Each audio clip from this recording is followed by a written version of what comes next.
Welcome to 8012 Design Talks. First of all, wish all of you a very happy and prosperous and peaceful 2015. Thank you all very much for coming. On behalf of Arun and all of you, I have the distinct pleasure of inviting Dr. Jayanti Ravi, Commissioner of Labor, ex-Commissioner of Higher Education, Government of Gujarat. I also read her book, Silver Lining, and her columns in the DNA. While she did not use the word design thinking, a lot of her work screamed out design thinking in everything she wrote about. It was clear that she was the right person to inaugurate 8012 Design Talks. As the CDO and head of 8012, I am responsible for evangelizing design thinking across the organization. And in her writings, I found a kindred spirit. One definition of design thinking says that design thinking comes together when desirability, feasibility, and viability all come together. In Dr. Jayanti's talks, I saw her in her articles, in her talks, I saw that. I saw that across everywhere. I saw her excitement about teachers, about students, science, her passion about safety, health, open spaces, which she resonates with 8012 now.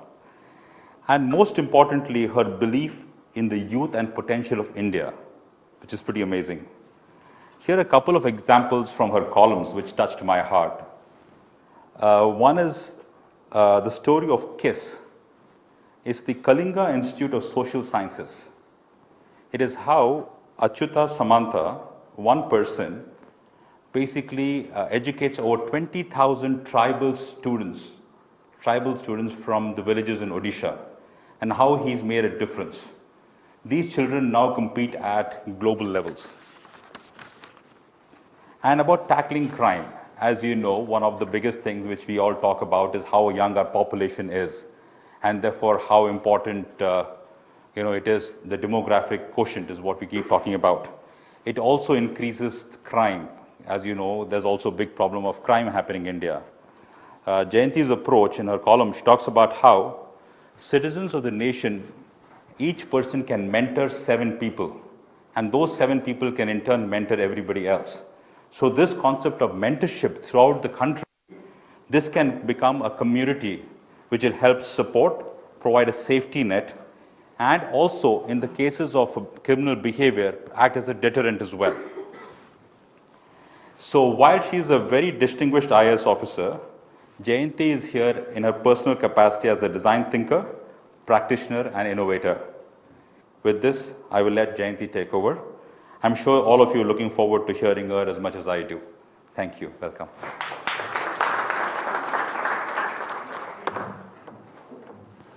Good morning, everybody. I'm absolutely delighted to be here with you all this beautiful morning. It's also the beginning of a new year. Right at the outset, let me wish all of you, all those close to you, and all those closer to them, and as Rajesh just mentioned, the whole network, the entire world, universe, we're all connected to everybody. Let's wish that this is a great, fabulous year for all of us, and that we're able to fulfill our highest aspirations, dreams, big dreams, because it's criminal to dream small. And on that note, I was very happy when I got the invitation, but I must confess, after walking through the center, I'm absolutely delighted, and I think it resonates deeply with some thoughts that I put together, although a lot of what I will share with you would also be spontaneous, because I think that's the beauty of designing something, and if you're talking about design, there should be an element of creating something together. But it does deeply resonate with some of the ideas I had planned to share with you, and that planning will probably keep taking, meandering and taking some exciting turns with your participation too. So I'd like to, at the outset, thank Polaris for making this happen, and was deeply inspired as I saw your design center, if that's the word for it, that is probably the core, the place where you're probably all of you are getting an opportunity to breathe, to get into the plane of ideation, which is so important. You know, we have different planes from where we function, and in fact, one of the themes, or probably the central idea today, would be something called integral design. I mean, I thought of this concept of integral design, where design has a physical dimension, because as we keep thinking, and as Arun also today mentioned several times, it's important to see a physical manifestation of design. So if we start from that level, seeing that that's the most reachable, something that anybody can relate to, see, and you need to do that because plane of ideation alone seems very abstract, very difficult. So that is one plane, but you have other planes too. Maybe the second plane could be that of ideation, the intellectual dimension. There's an interesting story. I won't really go into who, when, where, but it's believed that there was a man of a seer, perhaps someone who really meditated and believed in the power of silence, the power of quietening the mind and being able to visualize something with great focus, with great concentration, with great attention. And he was actually aspiring to build a fabulous, magnificent temple. And he had all the details worked out in his head, not unlike many of you who are trying to put together a great architecture, isn't it? Of a great piece of software, a great application, a great product. So he was actually going into all the details of what the temple should look like. And as he was doing this, he was also investing a lot of his powers of prayer, the intention of really making it happen and doing it with a very, very positive intention. And just as this was taking shape, parallelly on the ground, there was an emperor in that area who had a lot of resources at his command, and he was probably actually dreaming of building a magnificent temple.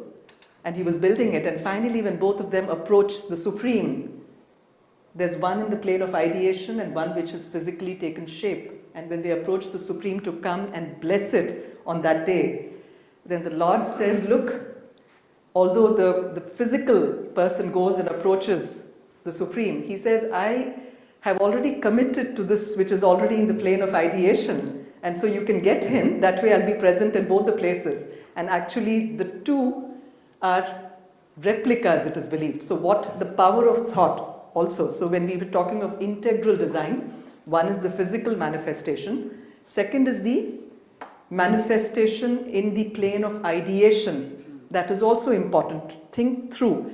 And as we were just talking about, I got educated as I get educated virtually every day. Rajesh was showing me around your exhibition downstairs, and he said that the reason the reason Apple products worked was because iTunes probably was the delicate little bearing, what shall I call it, a column which may not have been very big known, but that is what spawned off the great success that you later saw in many things. And he also said that you have to demonstrate the end-to-end happenability or doability of something, not just talk about an idea and say, ab lines draw kar lijiye, ab dots connect kar lijiye, it's over. You cannot leave it at that. I think the detailing, the actually making it happen, show demonstration is very important. And I just told him that it cannot be just work in progress, because if it's WIP, work in progress, it might as well be RIP. So it was just an instant thing that we shared there, rest in peace. So it's important that we not only dream, imagine, but I think that attention to details, the nuances, the finer aspects is also important. So when we talk of integral design, I think it's important about the physical dimension, intellectual dimension. But when we're talking of design, I think it's equally or probably extremely important to have ethical design too. That has to be the core of anything that we do. The what we seek to do, the why we seek to do, how, all of them have to be absolutely rooted in ethics, right? And then there's another dimension, because we're all humans, we also want it to be aesthetic. There should be a certain beauty about it. There should be something that brings a rasa. You should have the juice of using a product or of doing something which is fun. If you looked at the IKEA example, which I had studied at the Harvard Business School. So when you give them the building blocks and say, well, you can have fun, you can make it yourself. I think that, and nowadays you have these customized diamond jewelry, which I'm told people, suppose you wanted to gift a small piece of diamond to your mother, you'd have the option of actually going there, sitting and polishing the diamond so that you have invested your time, your energy, your presence, and came up with a product which would mean a lot to your mother or your daughter or your wife possibly or your husband.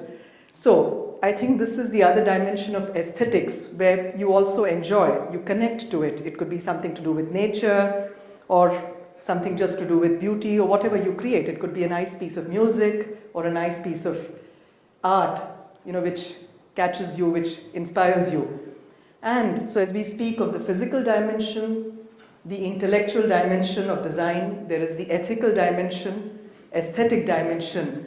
And I think the most important dimension, if you went in a hierarchy, and all of these are important because it has to be manifested finally in the physical space, I think is also the dimension of what? Question mark. There was an interesting question a few days back. I believe I just got to know a few minutes ago that was posted on Facebook by Arun, which says, what does the word hurt mean to you? Did many of you see that? And I believe there were lots of responses to it. So the answer is somewhere there. I've given you a major clue. Emotion. Okay. Human element. Human element. Who is that? Who said that? What is your name? Ramakrishnan. Ramakrishnan. Absolutely, he's right.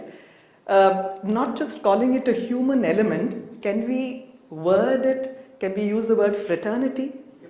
We're not actually all disconnected people, isn't it? We're all one. We're all highly connected, deeply connected, and only connected.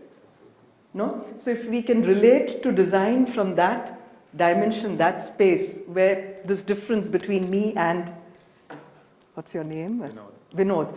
That this space, it's not as if I'm different, he's different, Padmini is different, but we're all actually one. If we are compassionate, and that's where then other things, questions of hurt, question of my territory, your territory, probably force, authority, you may need that in an organization from the physical design manifestation. You need that. But as we transcend these, I think if we can melt into that space where intrinsically we function from a space of compassion, understanding, oneness, I think that space, you can use any term. You can call it the space of silence. You can call it the space of oneness, the space of fraternity, the space of love. Whatever you name, it actually eludes. The name immediately labels it, so you cannot name it, right? So these are some dimensions of design that I just thought we could keep in mind as we progress. Today I've tried to, it's important that we also have some practical, physical model or something, some problem in front of us to be able to relate to all these aspects of design, because that makes it easier for us to approach it, understand it, maybe touch and feel it as well. So today I wanted to share about a small effort that is happening. It would be close to all of us, because I think, although there are people here, I'm told, from Singapore as well, but I presume a lot of us love our country and the world as well, isn't it? We all are here. So let me not even make it something which is India-centric, but we love the world. We start from where Mr. Ramakrishna said, the feeling that we're all one, that sense of fraternity. So universality, feeling that, I have to do something for everyone around me, because in that process I'm also subsumed. When I do something for the world, I'm included in it, isn't it? So with that, the idea is we wanted to talk to you about a small experiment. The name for it is still to be designed, but the tentative name is Social Enterprise for Human Upliftment. I'll probably share a few thoughts on it, so that there's an actual, not a brick and mortar, but thoughts and ideas and flavor model there in the plane of ideas for you, but you can see some of the work that has happened on it. Okay, how many of you have had any formal introduction to design? Anyone been to NID? Rima raises her hand. Anyone has been to NID, the National Institute of Design, and this is also valid for our friends watching us from different locations. National Institute of Design at Ahmedabad is an institution of national importance. I'm sure you've all heard of that, right? Yes? No? Maybe. You've heard of it. I think I would suggest, but before that, there's something which you can easily read, and I would suggest it's a must read for all of you. It's a very short report. This makes it look very big, but the number of pages are very small in it. This is of 1958 antiquity. It's not a new report, it's not today's report. It's called the India Report. It's actually a small brochure, a small piece of paper. You know, if you fold it, it comes as a little brochure, and it's available free on the web, and I would like to leave this copy also for you. There's a soft copy as well with you. This was written by a couple called Charles and Ray Ames. They were from America, and this was the precursor to the setting up of NID, this report. So they talked about the problem of design in the context of industry, in the context of every aspect, development of India, India's problems as it was perceived then, what is urgent, what is important, what is immediate, how do we approach it, and so on. Now this talks about various aspects of design, and there's something that I've loved about this report, and I just felt I'll share this with you. When you like an ice cream that you eat a lot, a new flavor, which is the latest flavor that any one of you has had of ice cream? Which of you is an ice cream? Pan flavor. So I'm sure you liked it. So would you recommend it to everybody? Yes, of course. Great. So similarly, this is something that I liked. And would you believe it? This was a couple from the US, and they traveled all over India to come up with what is it that design, what is an ideal design, and what all should design encompass? What does design mean? And the answer is this. What is this? What is this? This is from your own design center. We've temporarily taken it on loan to show it here. We'll put it back safe and sound there. I'll keep it in front here. They refer to it as the lota. I'm sure you've all heard of the lota design. Okay. Now I'm going to read a little bit. I don't like to normally read, but I thought I couldn't, and this is too tempting, and I think I must read this much, a little bit for you. Of all the objects we have seen and admired during our visit to India, says who? Charles and Ray Ames. It's an American couple, and of all the objects we have seen and admired during our visit to India, the lota, that simple and vessel of everyday use, stands out as perhaps the greatest, the most beautiful. Then, the village women have a process which, with the use of tamarind and ash, each day turns this brass, in this case it's not brass, into gold. But how would one go about designing a lota? First, one would have to shut out all preconceived ideas on the subject and then begin to consider factor after factor. This is equally valid for your FT, right?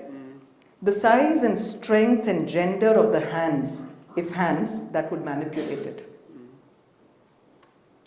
Next, the way it is to be transported, head, hip, hand, basket or cart. The balance, center of gravity when empty, when full, its balance when rotated for pouring. Kodam, I think lota is also called a kodam. Can we say kodam? Is that a better? The fluid dynamics of the problem, not only when pouring, but when filling and cleaning, and under the complicated motions of head carrying, slow and fast. Its sculpture as it fits the palm of the hand, the curve of the hip. Its sculpture as complement to the rhythmic motion of walking or a static post at the well. the relation of opening to volume in terms of storage uses and objects other than liquid. You also use a lota for other things, right? Not just liquid, sometimes maybe to keep food grains, rice, akshat or whatever. Heat transfer. Can it be grasped if the liquid is hot? What is the answer? Yes, no. Maybe the neck or the top of it, right? How pleasant does it feel? Eyes closed, eyes open. Would you like to touch it and feel it with eyes closed? What is the possible material? What is its cost in terms of working? So financial, who spoke about finances? I asked you, someone said financial, what was your name? Mr. Srinivas, your answers are also addressed here. What is its cost in terms of ultimate service? What kind of an investment does the material provide as product, as salvage? Isn't this beautiful? Yep. Right? So I would like, this is a gift that they have left behind for all of us. There are more questions, but I think I'll stop. How does it feel to possess it, to sell it, to give it? The cultural aspect. A lota is a very significant kodam. Possibly in the 50s, was a very significant part of the house. So maybe the cultural value also of owning it. It's not something that you would want to trade. So the value that you would assign to it, the embedded cultural weightage, right? So these are some thoughts. So what does this tell us about design? If somebody in 1958, and that too from a country other than India, was to talk, what is the key thing about design? A, it's universal. B,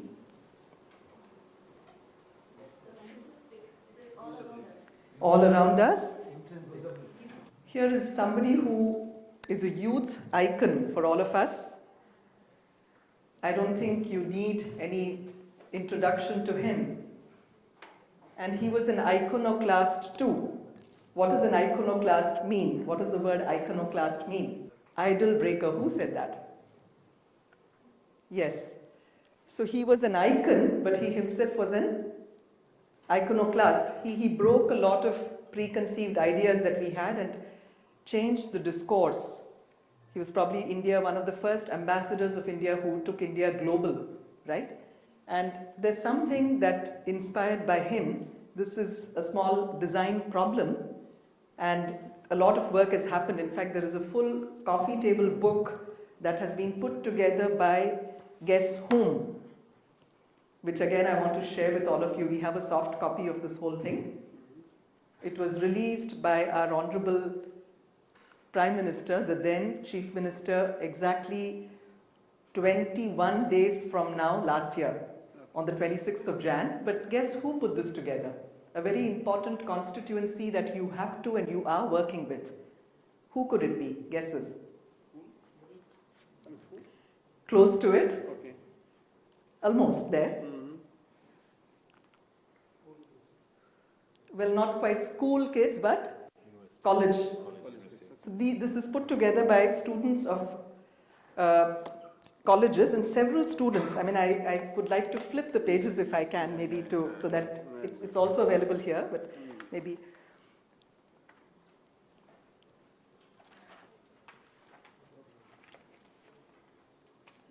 District administration, Sabarkantha. It's put together by them, but all done by the children of a university in Gujarat who came together and worked in villages there and put this whole thing together. I'll circulate it to all of you after this.